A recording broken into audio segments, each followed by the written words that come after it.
Hey guys, it's Perry here. Welcome to my patch 25.21 tier list. I'm going to go over the best champions for you to play to get to Diamond. A lot of you guys are stuck within that lower tier bracket, so I'm going to talk about the easiest champions, some skill expressive champions, and some underrated OTP picks that you can pick up if you want to OTP these champs. Without further ado, guys, let's jump into the tier list. Let's go from the easiest champions, skill expressive, to the underrated OTP champs. First off, guys, you know how much I talk about the champion. If you're new here, well, you're gonna hear it a lot. If you watch my videos, you're gonna hear it a lot. If you're our OG viewer, you know what I'm talking about. It's Amumu. Okay, Amumu is by far, the easiest champion, yet strongest, yet great at just getting yourself to Emerald, to Diamond. I recommend anyone who really just doesn't care about the boredom of the game, play Amumu. And I've coached many players on this champion, and yes, they all say the same thing. Man, this shit's so boring, but it gets the job done at the end of the day. And if you're playing Amumu, what you need to understand is I'm gonna give some tips for every single champion, right? So on Amumu, you need to understand that you don't fight without your ultimate. You are still a farming jungler, so you're aiming for around 6.5 to 7.5 CS per game. You don't want to die that frequently. Like, you're not going in 5, 6, 7, 8, 9, 10 deaths. You're still staying alive. And the key thing on Amumu is finding that winning teammate and double down on that winning teammate. But you think about this, the champion itself, Q is really simple. 3 AoE spells, W, E, R. R is really powerful, really easy. Flash R combo. Guys, if you want the easiest champion in the world to play, pick up Amumu. Okay, always recommend this champion. Hey, I'm perryjg, former pro player for Dignitas, rank 2 in North America, and rank 33 on the Korean ladder. I've helped hundreds of students climb faster, play smarter, and finally understand how to win in the jungle. I have created a new program called the Jungle Kingdom, in which you get daily group coaching sessions, in-depth VOD reviews, and a personalized improvement tracker built to level up your game every single day. Whether you're stuck in gold or aiming for a higher elo, there's a seat waiting for you in the Jungle Kingdom. Make sure to join as soon as possible before prices increase. I'll see you guys in the Jungle Kingdom. The next champion I want to highlight, it's been a favorite of mine recently, and I will say it's one of the harder champions out of this list here, in the easy section. It's gonna be Volibear. Okay, so let's find the bear here. I love this champion. Okay, I will have to say that, like, on my career trip, I really found love with this champ. The amount of stat checking you can do with this champion is unbelievable. You have shield, you have healing, you have increased range, you have a stun. There's so much you can do on a champion like Volibear. And it's like, okay, as long as I teach you a few quick things right here in this video, you'll be a better Volibear player, okay? First thing I want to plant in your head, Volibear is a farming jungler. He's not a ganking jungler.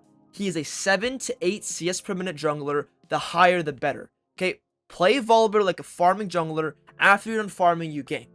Okay, the next thing is when you think about your E and your Q, your E is the thunder, your Q is the stun, you must plant your E 1 second before your stun. Okay, your stun lasts 1 second, your E takes 2 seconds to fall. So E, stun, the lightning hits. Okay, make sure you use that combo well on this champion. Last two little quick notes is, guys, your E gives you a fat shield. Use that shield on yourself. And when you use your ultimate gives you a fuck ton of range. You'll be able to land your Q way easier. And also, if you're mid-Q cast and you ultimate, your Q does not expire. It'll stay until you land. Okay, so use those little tips and tricks to your advantage. Play him like a farming jungler. Make sure you pick up the shield. And use your W wisely, okay? Use your W, heal off the same targets. Love this champion so much. Pretty straightforward overall. Pick up some Volibear if you want some LP. Another champion on this list here is going to be a not so common champion that I talk about. I made a video on him recently. It's going to be Jax. Okay, so Jax is pretty, like, stupid strong. He's been very underrated. He's not really on the radar right now either. He has received multiple buffs, has gotten jungle buffs in the past, and just his kit is stronger now. He got more MR on his ultimate, just like overall just better stats and everything in all sense. And Jax is just one of those champions where, like Volibear, you stat check really hard, you deal so much damage, you're unbelievably strong. And the thing that I like about Volibear and Jax is the amount of options you have. So on Jax, you can go AP, you can go AD, you can go AD into AP. So you can go for like a Triforce Sundered Sky into like a Zanya's if you need to balance out. You can go for literally full AP build if you want to. Like, I'm not entirely sure what it is. I'm sure there's like a Lich Bane, it's like a Nashor's, you can go Rocket Belt, a lot of different options, a lot of different variations. But Jax has choices. And if you just choose the AD build, because it's better for jungle, Triforce, Sundered, Triforce, Sundered Sky, Triforce, Sundered Sky, and then you can go with Shojin, Sterax, Death Stance, just the standard bruiser items. You'll be so happy on this champion. Highly recommend.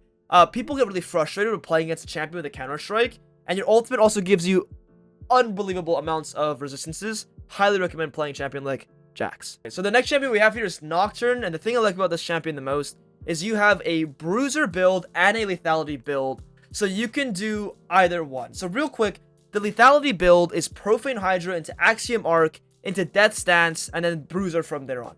But the Profane Hydra and Axiom allows you to almost always one-shot the enemy ADC or the hyper carries.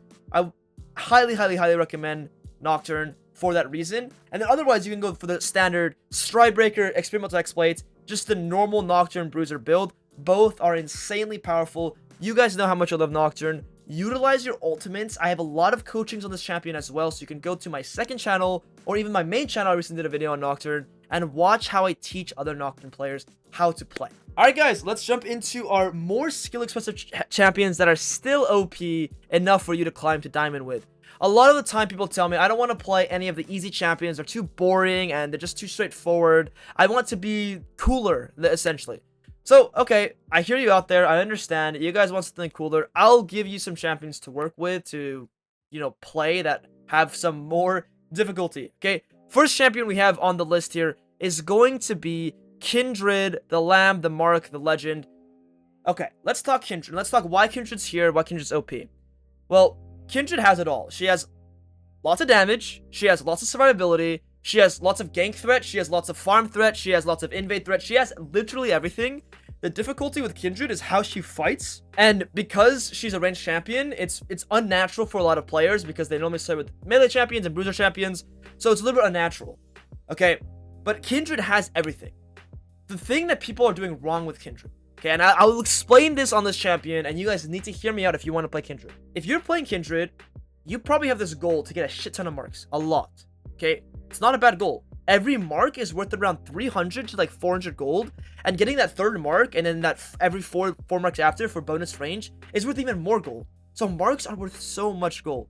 But the catch is, on Kindred, you should not int for marks at all until you complete your first item. At around 8 to 12 minutes, you should complete your first item, averaging around 10 minutes. Do not kill yourself for marks before 10 minutes into the game. If you naturally get a mark, let's say the enemy is literally just dead, and the mark's right there, and you can just eat it. Eat the mark, sure. But what I'll see lower elo Kindred players do is they'll like, oh my god, the mark's spawning on the Gromp. I can go straight to their Gromp, and I can fight them, and I can win the fight because I'm playing Kindred, and I wanna invade, I wanna fight. And then they lose the fight, they get fucked, maybe they get the mark, but they die, they give them gold, they lose their tempo, and it's like, oh my goodness, like, you don't have to play like that, okay? So if you're playing Kindred and you're doing that to yourself, you're invading, hard fight, you are just making your life way worse. Farm up, natural ganks, get your first item. If you farm your camps on spawn, you should get your item around 10 to 11 minutes. You don't need any other gold from kills or assists. That's how you play Kindred, and then you start going crazy for marks. Because when you have your Kraken Slayer, or your Triforce, I don't really recommend Triforce, but if you have a Kraken Slayer, you will start pumping, and you'll win your fights. Alright? That's my recommendation with Kindred. That's how I look at the champion, and the champion is very strong. Next champion we have here is going to be Gwen. Gwen is a really interesting champ, and I think she recently got changed as well. I'm not entirely sure what the changes are, but all I do know is they're good for her. I've heard from Gwen OTPs that this is good for Gwen. Right now, Gwen is in a really nice spot. You know what we could do real quick? We could just go patch little wiki Gwen, and honestly, let's just take a look real quick. Gwen got buffed here. Oh my goodness. Gwen, okay, like, I don't even want to read the rest of this. These stats alone? Holy moly. Yeah, I mean, Gwen, guys, Gwen is buffed. Play Gwen, please. Not an easy champion, but Gwen is genuinely buffed. This champion is going to be insane. I'm assuming I'm going to have to ban Gwen a lot because, God, this champion's going to be annoying as fuck to play against. But, guys, this champion is a bit difficult because you need to understand that you can't settle for 6-7 CS per minute. You need to go for 8 minimum. 8-9 is your target, but 8 minimum. If you're ending games any lower than 8 CS on Gwen, you're gonna lose games. And you need to understand that if you do not have your ultimate for a fight, you will lose the game. Okay, you will lose the fight, you will lose the game. You follow those 2 rules, aim for 8 CS per minute, farm those camps on spawn, get as many camps as you can, and then make sure to fight with your ultimate. You'll be golden on Gwen. Alright, our next and last champion here for some more skill expressive OP-ish champions. This is a debatable one, sure, and I'm gonna throw Diana on here. So the reason why I think Diana is a little more skill expressive than other champions is because if you play a clean Diana game, you're not just QE ulting in and suiciding and killing yourself. You're not. There's more to this champion than QER and then die. There's QE space, QER space, or like find the right angles. There's a lot more going on to Diana than you would think. That's why I put her into a little more skill expressive, but she also still is a relatively easy champion. Okay, Diana, you're also aiming for 8 to 9 CS per minute. I think that's a little bit more of why the champion's more difficult. People settle for way too little CS on Diana. You need to aim for that 8 to 9 CS per minute mark. Fight with your ultimates. Honestly, guys, this champion can be difficult for fighting purposes. Follow the in and out fighting I talk about a lot, and you'll be golden on a champion like Diana. Alright guys, let's talk about the last section here, which is the underrated OTP champions. These champions are champions I don't normally always recommend, and the reason I don't recommend is not because they suck, but because you have to OTP them. And I'm saying you need a minimum of like 50 to 100 games on the champion alone, and then more mastery after. So I just want to clarify that these champions are not bad, and if I ever have not recommended it, it's not because they're bad, it's because you need to OTP them. Alright, so the first champion we have here is going to be Briar. Briar is one of those champions that is super weird because you literally functionally make your character unable to move, uncontrollable. You don't get to decide what you're doing at all.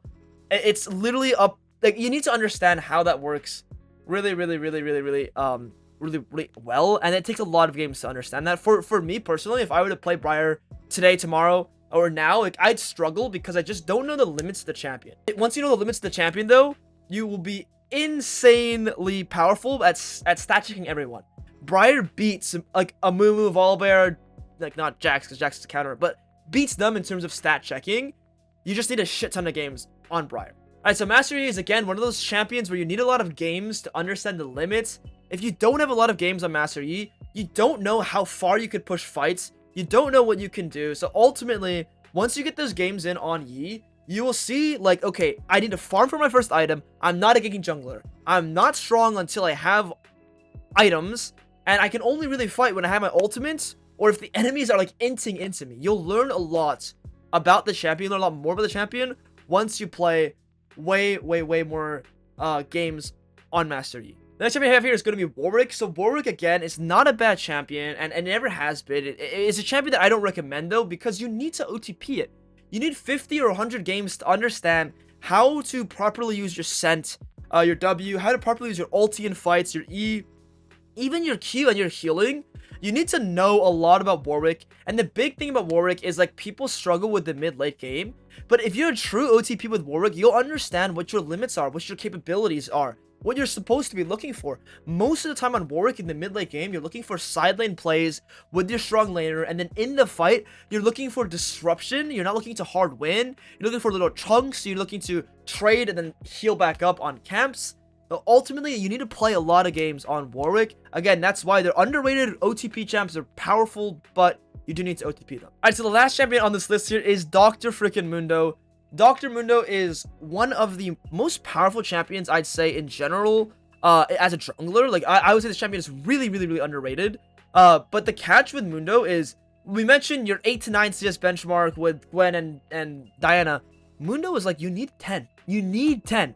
You need 10 CS per minute every game, or more, to really make Mundo work. You absolutely have to crush it on this champion. Otherwise, you're literally a walking sack of shit. And you need to understand that this champion is very weak in the early game.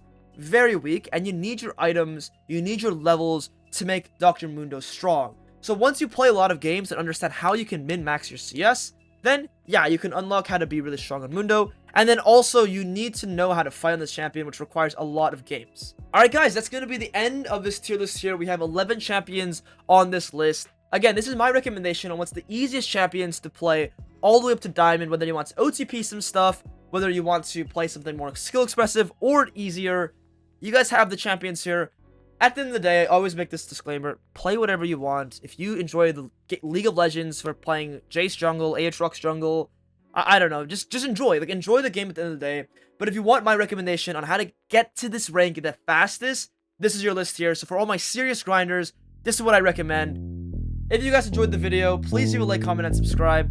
And I'll see you guys next time. Take care.